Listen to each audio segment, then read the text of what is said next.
Hi, happy 2017. This is my first message for the year, and I wanted to wish all of you an incredibly wonderful, healthy, content, and prosperous new year. This morning when I awoke, I was responding to my emails and paying bills, and all of a sudden I realized, gosh, there's so many things to do.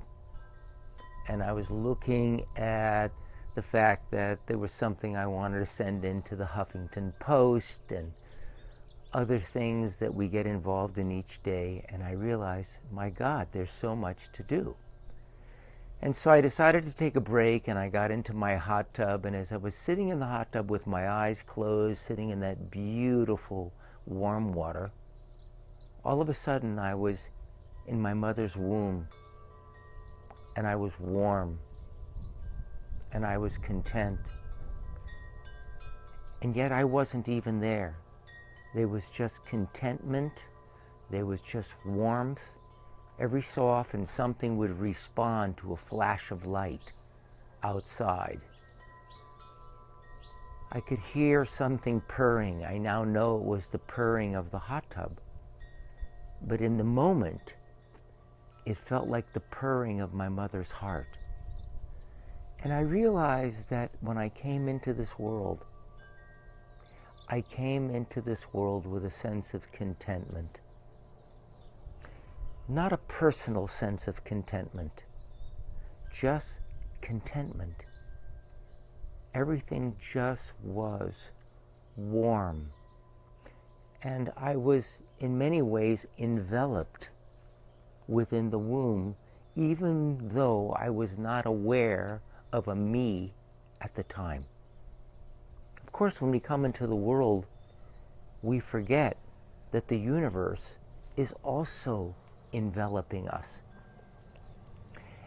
And the same state of contentment that we resided in within our mother's womb also exists within the womb of creation that we call life. That's a reality.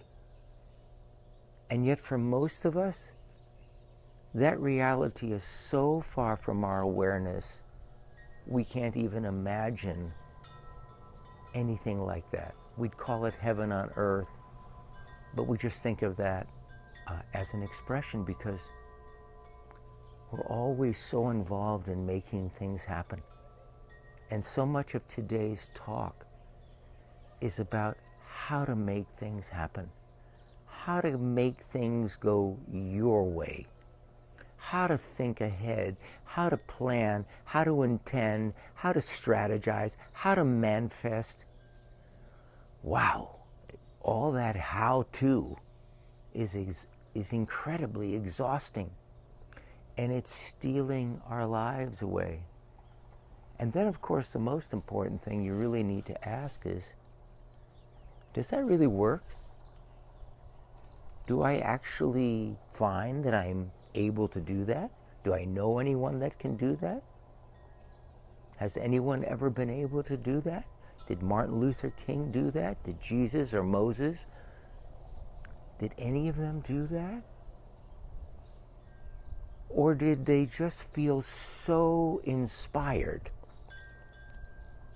by the beam of light that was piercing through their awareness and moving them on a course of action? Were they so inspired that their full presence was with their life's purpose? I'm sure they were all exhausted. I'm sure they were all overwhelmed. I'm sure they all got sick at times. And yet, their purpose was not personal. Their purpose had nothing to do with what they wanted. It was the will of life that they performed that role, that purpose for being. Each of us has that. Each of us has a purpose for being.